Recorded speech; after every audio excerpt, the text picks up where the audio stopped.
소망합니다. 오늘 말씀 제목은 그는 흥하여야 되겠고 나는 쇠하리라는 제목으로 함께 말씀 나누고자 하는데요. 오늘은 이제 하이델베르크 요리 문답과 함께 또 요한복음의 이야기들과 함께 이야기를 나누는 복된 시간 되기를 소망합니다. 그래서 교리와 함께 또 말씀을 나누는 그런 시간으로 함께 구성을 해봤는데요. 오늘 이 말씀을 통해서 다시 한번 요한복음의 내용들을 조금 더 깊이 생각해 보시고 또한 지금 묵상하고 있는 것이 무엇인가 깨닫는 그런 시간 되기를 소망합니다. 인류의 역사가 시작된 이래 이 시대를 막론하고 모든 깨어있는 지성인들과 철학자들은 동일한 질문 앞에 씨름해 왔는데요.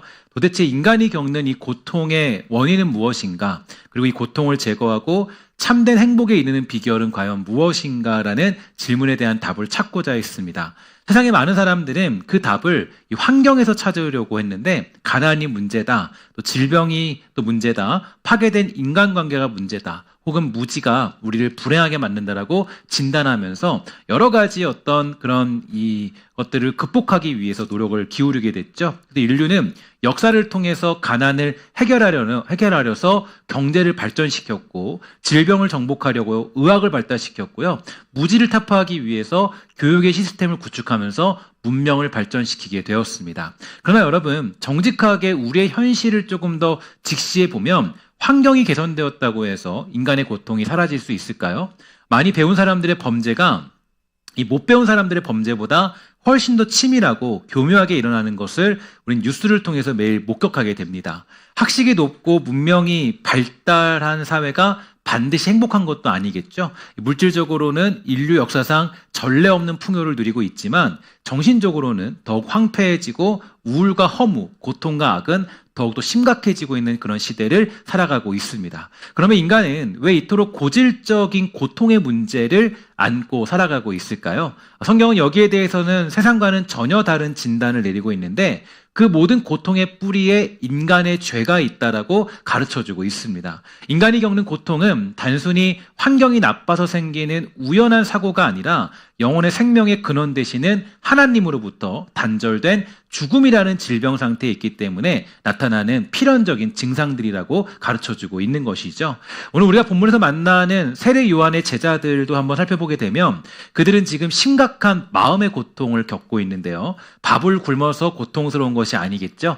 핍박을 받아서도 아니었습니다. 자신들의 스승인 요한보다 저 건너편의 예수가 더 인기를 얻고 있다는 사실, 자신들의 입지가 좁아지고 있다는 그 사실 때문에 견딜 수 없는 박탈감과 시기심에 시달리고 있는 것입니다. 오늘 본문의 상황을 조금 더 깊이 살펴보도록 할게요. 26절에 보니까 요한의 제자들이 아주 그럴싸한 불평을 터뜨리고 있는데요. 랍비여, 선생님과 함께 요단강 저편에 있던 고 선생님의 증언하시던 이가 세례를 베풀매 사람이 다 그에게로 갑니다. 이렇게 이야기하면서 이 불평을 얘기하는 그들의 모습을 살펴볼 수가 있게 됩니다. 이 짧은 보고 속에 담긴 제자들의 감정을 조금 읽어볼 필요가 있는데요. 이것은 선생님 억울합니다. 우리가 원조 아니겠습니까? 저 예수는 선생님이 추천해 준 사람인데 그런데 상도덕도 없이 우리 바로 옆에다가 세력을 키우더니 이제는 우리 성도들이 다 저쪽으로 가고 있어요 라고 하면서 원망하고 불평하는 모습을 살펴볼 수가 있게 되는 거죠.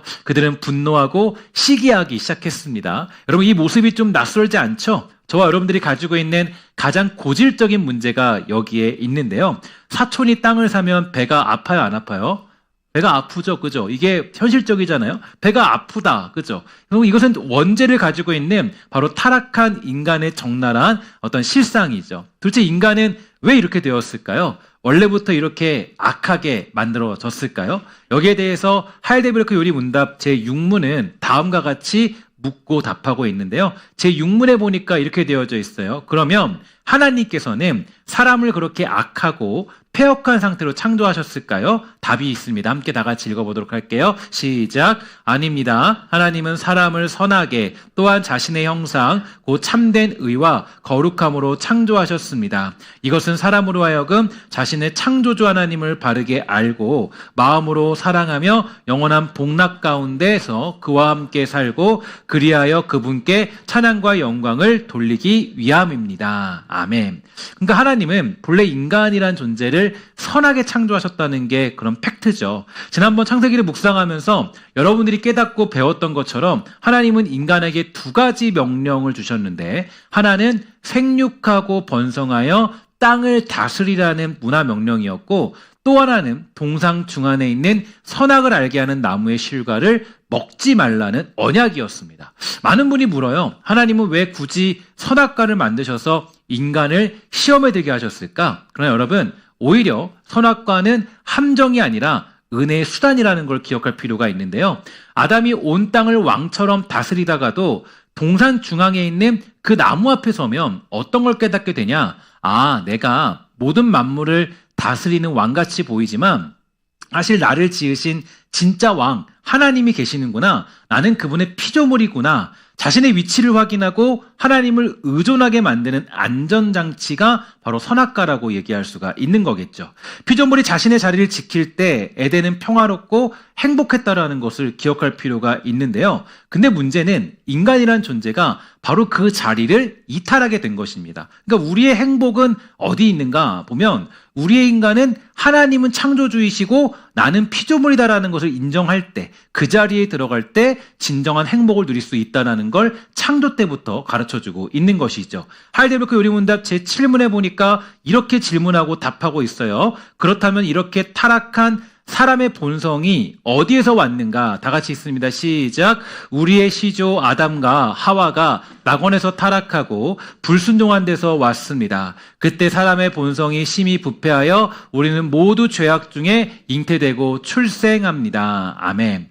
이 아담이 선악과를 따먹었을 때 세상에 죄가 물밀듯이 들어왔죠. 죄란 무엇인가 보니까요, 단순히 나쁜 짓을 하는 것이 아니라 내가 내 인생의 주인이 되어서 하나님의 노릇을 하겠다라는 반역이 바로 죄라고 정의할 수가 있는 것이죠. 그 결과 인간은 하나님 중심이 아니라 자기 중심으로 살게 되었는데요. 내가 세상의 주인공이 되어야 하고 내가 칭찬받아야 되고 내 이름이 드러나야 직성이 풀리는 것입니다. 그런데 내 뜻대로 되지 않아요. 나보다 잘난 사람이 나타나죠. 요한의 제자들처럼 내 영역이 침범당하게 됩니다. 그때 인간은 견딜 수 없는 고통을 느끼게 돼요. 지금 이들이 겪는 괴로움은 환경의 문제가 아니에요. 바로 그들 안에 있는 죄의 본성, 즉 내가 주인공이 되어야 한다는 그 욕망이 좌절되었기 때문에 오는 영혼의 비명이 되는 것입니다. 바로 이것이 우리가 가진 특징들인데요. 보통 이런 얘기 하더라고요. 시어머니가 며느리를 미워하는 이유가 뭐냐면 내 아들의 자리를 빼앗았기 때문에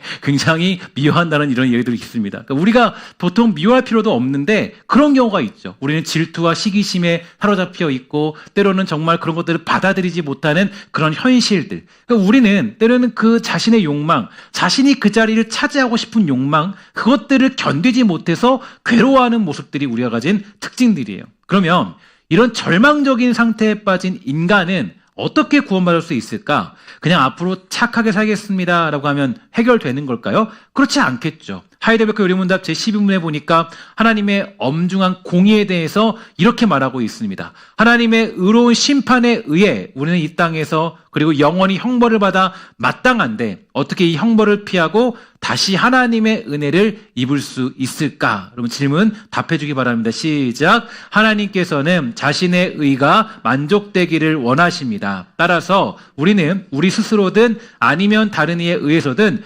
죄값을 완전히 치러야 합니다. 아멘. 죄의 삭은 뭐예요? 사망입니다. 죄의 사망. 그러니까 죄는 무조건 사망, 죽음으로써 모든 것들이 해결이 돼야 돼요. 하나님은 공의로우신 분이기 때문에 죄를 못 본 척하실 수 없는 분이죠. 죄값은 반드시 치러줘야 되는 거예요. 그런데 누가 이 값을 치를 수 있을까? 짐승의 피로는 불가능해요. 죄를 지은 당사자인 인간이 갚아야 되는데 인간은 이미 파산 상태나 갚을 능력이 없어요. 그래서 우리는 누군가 필요한 것입니다. 하이델베르크 요리문답 제15문에 보니까 이렇게 되어져 있는데 우리를 구원할 구원자의 자격에 대해서 정확히 제시하고 있어요. 그러면 우리는 어떠한 중보자와 구원자를 찾아야 될까요? 시작. 참 인간이고 의로운 분이시나 동시에 참 하나님이시고 모든 피조물보다 능력이 뛰어나신 분이십니다. 아멘. 왜 그런가 보니까요. 인간의 죄를 대신 갚기 위해서는 참 인간이어야 되고 하나님의 무한한 진노를 견뎌내고 이기기 위해서는 참 하나님이 되어야 되기 때문이죠. 사람이면서 동시에 하나님이신 분, 유일한 중보자 하나님은 다른 피조물에게 대속을 떠넘기지 아니하시고 당신의 아들 곧 당신 자신을 이 땅에 보내신 거예요. 그분이 바로 예수 그리스도라는 분이시죠. 세례 요한은 구약의 마지막 선지자로서 이 위대한 비밀을 너무 잘 알던 사람이었어요. 그는 자신이 주인공이 아님을 알았습니다. 자신은 단지 이 위대한 중보자이신 예수님을 이 땅에 소개하는 광야의 소리일 뿐임을 알았다는 거죠. 진짜 중보자는 내가 아니라 바로 저 사람이다라는 것을 알고 있었습니다. 이게 바로 세례 요한의 위대한 믿음의 모습들이에요. 그래서 제자들이 시기심에 불타오를 때 그는 전혀 다른 차원의 대답을 얘기할 수 있던 것이에요. 요한의 위대한 대답 27절을 보니까 이렇게 얘기해주고 있는 것이죠. 함께 있습니다. 시작. 만일 하늘에서 주신 바 아니면 사람이 아무것도 받을 수 없느니라. 아멘. 이것은 세례 요한이 하나님의 절대적인 주권을 온몸으로 인정하고 있다는 걸 보여주고 있죠. 요한은 선악과의 의미를 정확히 회복한 사람입니다. 그는 자신의 분수를 너무 잘 알고 있었어요.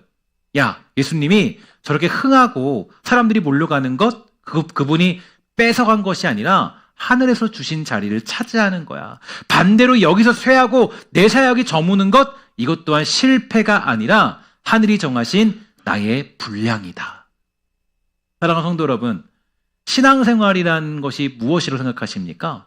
보통 우리가 신앙생활을 어떻게 생각하냐면은 내가 열심히 노력해서 내가 무언가를 원하는 것을 쟁취하여 하나님께 영광 돌리는 것이라고 생각할 때가 굉장히 많이 있죠.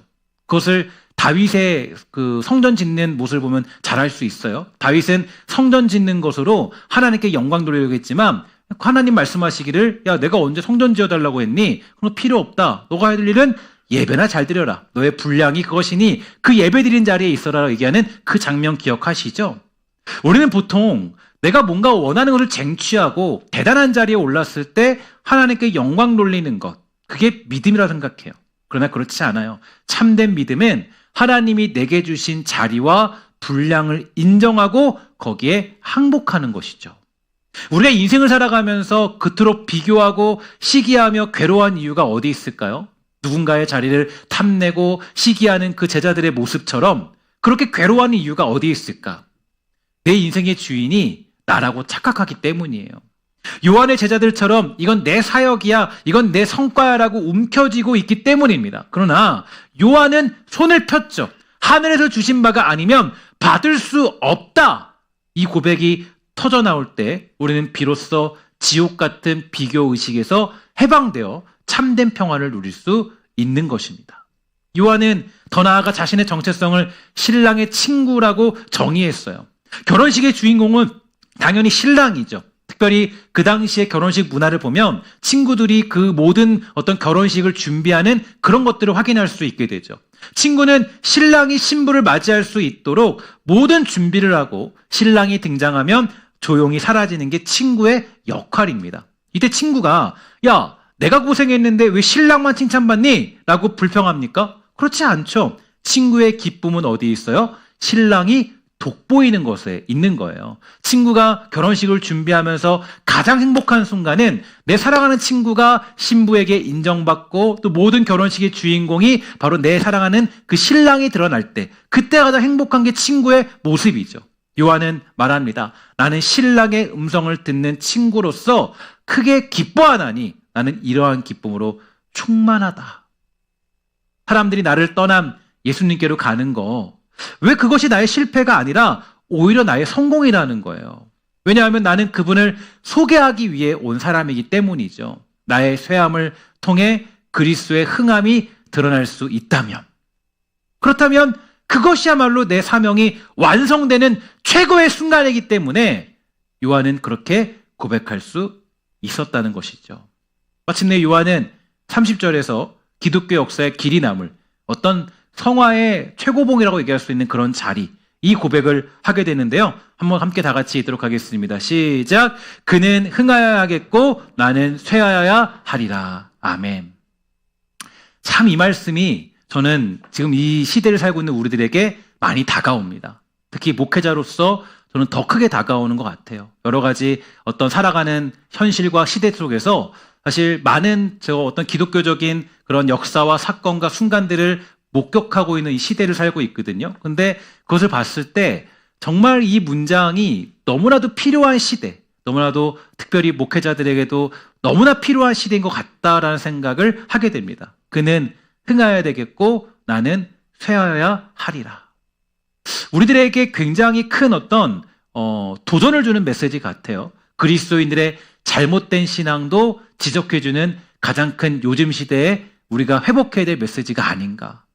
여러 가지 어떤 것들을 보게 되면은요, 뭐 집회 현황들 아니면 뭐 교회 모습들 많은 것들 뭐 다 보게 되면은 과연 하나님이 드러나는 자리인가, 과연 그는 흥하고 있는가, 아니면 내가 흥하고 있는가, 어떤 인기몰이를 위해서 뭔가 어떤 것들을 투자하고 있지는 않은가, 하나님이 드러나고자 하는 그런 어떤 고백이 담겨 있는가, 아니면 자신이 드러나고자 하는 그런 상황이 드러나 있는가. 저에게는 굉장히 큰 도전이고 저에게는 많이 묵상되는 그런 메시지가 오늘 이 30절의 말씀이었습니다. 늘 이 말씀을 많이 묵상하고 생각했지만 오늘처럼 이 말씀이 저에게 깊이 다가온 적은 별로 없던 것 같은데, 이 말씀이 다시 한번 저에게 어떤 삶을 살아야 될지, 어떤 길을 걸어야 될지를 보여주는 메시지가 되는 것 같아요. 특별히 여기서 나는 쇠하여야 하겠다라고 하는 그 하리라는 그 헬라어 단어는 데이라는 단어가 쓰였는데요. 이것은 그냥 그러면 좋겠다, 뭐 그럴 수도 있겠지, 뭐 이런 뜻이 아니라 반드시 그렇게 되어야만 한다라는 우주적인 필연성을 담고 있는 거예요. 그러니까 반드시 이렇게 하면 돼요. 반드시 그는 흥하여야 되겠고 반드시 나는 쇠하여야 되겠다라고 그렇게 세례 요한이 이야기해주고 있는 것이죠. 이거는 필연적인 결과라는 거예요. 여러분, 해가 뜨면 별이 보여요, 안 보여요? 별이 보여요, 안 보여요? 안 보이죠, 그죠? 별이 안 보이는 거예요. 실체가 오면 그림자는 사라져야 돼요. 중보자이신 그분이 왔으니 나는 쇠하여야 된다. 이것이 구속사의 법칙이라는 그 고백이 담겨 있는 게 그는 흥하여야 되겠고 나는 쇠하여야 하리라는 단어에 담겨져 있는 것이죠. 나아가 이것은 그저 여러분들이 그런 어떤 이 망하는 자리에 가라 이런 의미로 담겨 있는 것이 아니고, 쇠하여야 한다라는 것은 결국 우리의 영광스러운 자리, 성화의 자리로 가는 것을 의미해주고 있는 것이에요. 우리는 예수 믿으면 더 내가 잘 되고 더 내가 유명해지고 내가 더 강해질 것이라고 기대할 때가 많이 있게 되죠. 그러나 성경이 말하는 성화는 정반대입니다. 내가 쇠하여지는 과정이에요. 성화는 내가 막 강해지고 내가 막 인정받고 내가 막 유명해지고 내가 막 어떤 그런 뭐 거룩한 자리에 있고 그런 것들을 의미하는 것이 아니라, 우리가 기독교가 말하는 성화는 무엇이냐면 내가 쇠하여지는 과정, 내가 쇠하여지는 것, 그는 흥하고 내가 쇠하여지는 그 과정에 가는 것이 바로 성화가 되는 것이죠. 성인군자라고 얘기하면 보통 그 사람들이 인정받고 각광받아요. 뭐 공자 뭐 이런 사람들 보세요. 와, 대단한 사람이네, 정말 거룩한 사람이네, 뭐 친절한 사람이네, 그죠? 뭐 부처 이런 사람들 보세요. 뭐 야, 저 사람은 정말 죄도 한 번 안 짓는구나. 그 사람을 인정하고 뭔가 대단한 자리에 열반에 오르는 그런 특징들을 가지고 있죠. 사실 그래서 어떤 우리가 뭐 이런 것들을 조금 얘기하기 어렵지만 뭐 카톨릭 같은 경우는 성인들을 이렇게 얘기하잖아요. 사실 그것이 이런 걸로 봤을 때는 굉장히 잘못된 이야기라는 걸 알 수가 있게 돼요. 그러니까 성경은 한 번도 인간의 어떤 뛰어남을 얘기한 적이 없어요. 한 번도 그런 적이 없죠. 그는 흥하고 나는 쇠하는 거, 이게 본질적인 메시지예요. 되게 중요한 메시지죠. 그러니까 오직 우리가 성화가 된다는 것은 여러분이 우리가 인간적인 방법으로 생각하듯이 그저 친절하고 괜찮고 말 잘하고 언변이 좋고 뭐 어떤 뭐 거룩해 보고 보이기만 해도 뒤에 막 뭐 무지가 있고 막 그런 사람을 얘기하는 것이 아니라, 성화가 되는 것은 나를 통해서 오직 예수 그리스도만 드러나는 자리에 있는 거, 그게 바로 성화의 과정이라는 거예요. 이게 바로 뭐냐면 성화가 얘기하는 지향하는 목표가 된다라는 것이죠. 그래서 우리가 영화라는 자리에 간다라는 것은, 그 천국의 자리에 가는 건 사실 그 어떤 우리가 뭐 그냥 말 잘하고 따뜻한 마음 품고 괜찮은 모습 가지고 그게 아니라, 그 영화로운 그런 자리에 간다라는 것은 결국 하나님의 빛, 예수 그리스도의 빛만 존재하는 그 자리에 가는 것을 이야기하는 게 영화의 자리에 간다라고 얘기하는 것입니다. 그래서 내 안에 있는 아담의 본성, 나의 고집, 나의 자존심, 나의 의가 십자가에서 깨어지고 부서지고 새하여지는 거예요. 그래야 내 안에 계신 예수 그리스도의 생명이 흥황하게 드러날 수 있는 것입니다. 물론 이렇게 되기 위해서는 굉장히 아픈 현실들을 겪게 되는 거죠.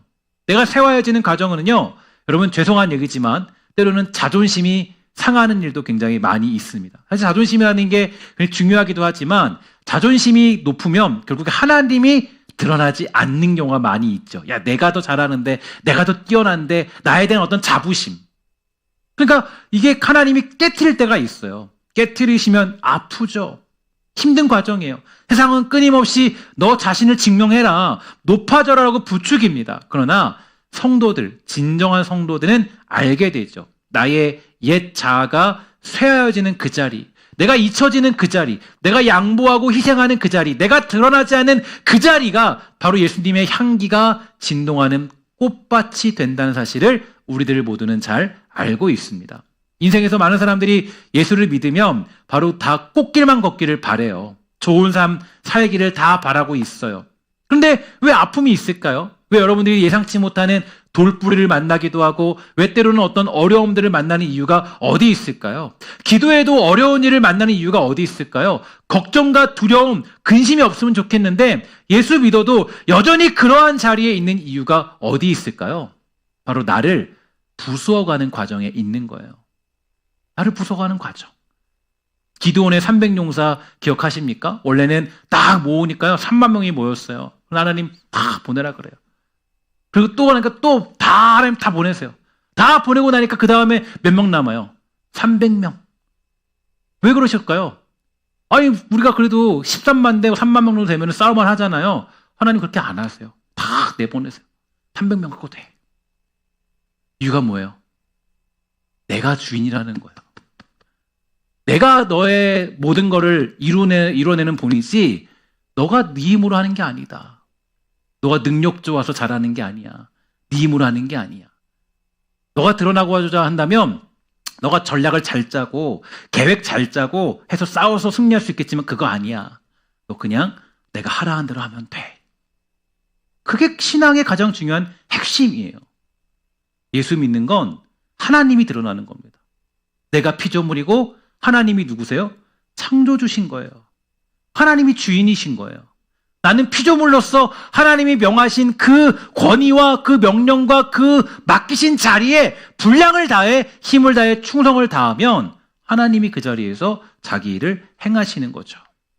그래서 종종 보면 가정이 어려울 때도 있어요. 예수 믿어도요, 부부끼리 불화가 있을 수 있고요. 자녀와 부모의 관계가 좋지 않을 때도 있어요. 내 마음대로 자녀가 되지 않아서 속상할 때도 있죠. 남편도 마찬가지예요. 아내도 마찬가지예요. 자녀도 내 편이 아닐 때가 있습니다. 왜 하나님이 그러한 일을 만나게 하실까요? 왜 그럴까요? 우리들은요, 너무 쉽게 교만해지기 때문이에요. 아, 내가 내 힘으로, 내가 내 능력으로, 내가 뭔가 했기 때문에. 그렇지 않아요. 바로 우리를 깨트리시는 과정. 바로 하나님이 우리의 주인이라는 사실을 알려주시기 위해서. 그러니까 때로는 여러분들이 예상치 못한 일을 만났다고 해서요, 너무 두려워하거나 근심하고 염려할 필요는 없습니다. 하나님이 택하신 자를 반드시 선하고 온전한 자리, 즉 예수 그리스도가 드러나는 그 자리 가운데 예수 만나는 자리를 우리를 인도해 주시는 줄 믿습니다. 그게 우리의 믿음이에요. 우리를 통해서 예수만 드러나는 자리에 있는 거. 하나님 때문에 살아가는 그 인생, 우리 주님만이 드러나는 그 인생, 그는 흥해야 되겠고 나는 쇠해야 되겠다. 내가 뭔가 가진 게 많아지고 누린 게 많아지고 내가 뭔가 해낸 게 많아지면 결국 하나님이 드러나지 않을 때가 너무나 많이 있죠. 하나님이 가리워질 때가 너무나 많이 있어요. 말씀을 맺겠습니다. 그러면 어떻게 우리는 이러한 본성들을 거스르는 삶, 나는 쇠하여도 좋습니다라는 고백을 하는 자리에 갈 수 있겠습니까? 내 의지로는 불가능하죠. 오직 우리를 향한 하나님의 무한한 지혜와 영원한 사랑을 깊이 깨달을 때만 이러한 일이 가능해질 텐데요. 하나님은 아담의 범죄 이후에 우리를 즉시 심판하지 않으셨습니다. 육체의 죽음을 유보해 주시며 회개할 기회를 주셨죠. 그리고 당신의 무한한 지혜로 우리가 감당할 수 없는 죄의 문제를 해결하기 위해서 참 사람이자 하나님이신 독생자 예수 그리스도를 보내주십니다.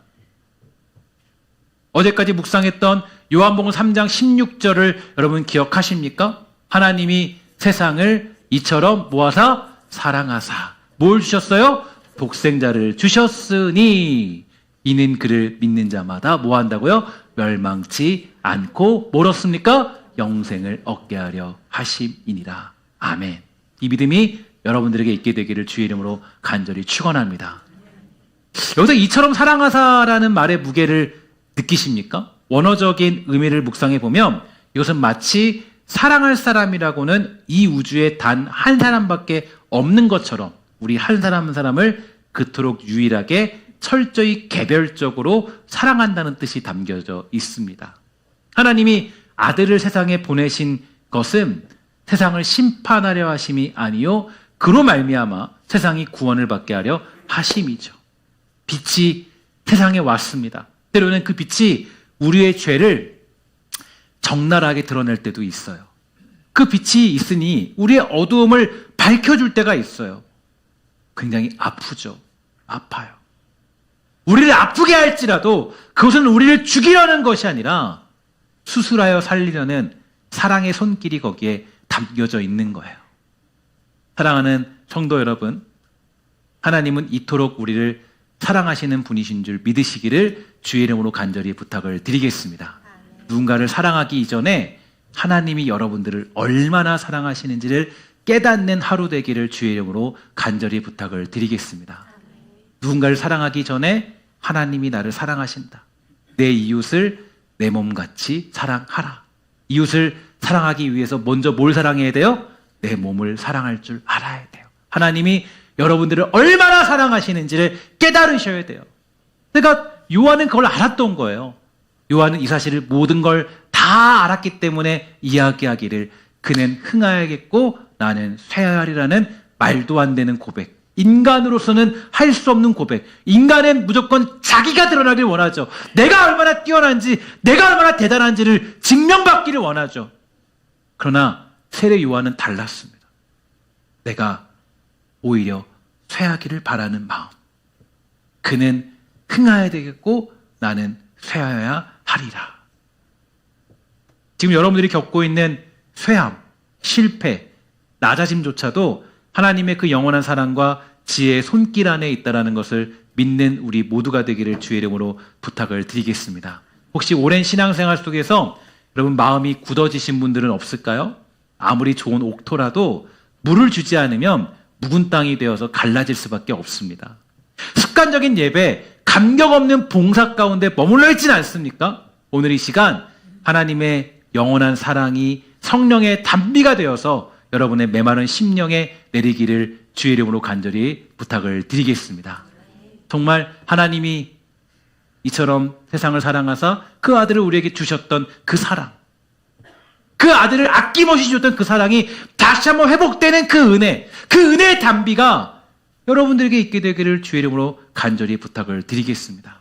오늘 이 시간 그 영원한 사랑이 임하기를 소망합니다. 우리의 묵은 땅을 기경하여 주시고 십자가의 사랑의 감격이 우리 안에서 다시 한번 샘솟게 되기를 주의 이름으로 간절히 축원합니다.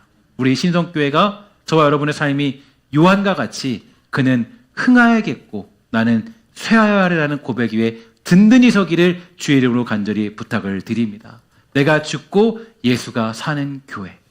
저는 이런 생각을 많이 했어요. 왜 예수를 믿으면서도 우리가 여전히 불안하고 여전히 하나님이 주시는 평강과 기쁨들을 누리지 못하는 걸까? 그 이유는 뭐냐면 본질을 잊어버렸기 때문이에요. 우리의 본질은 오직 예수로 사는 것입니다.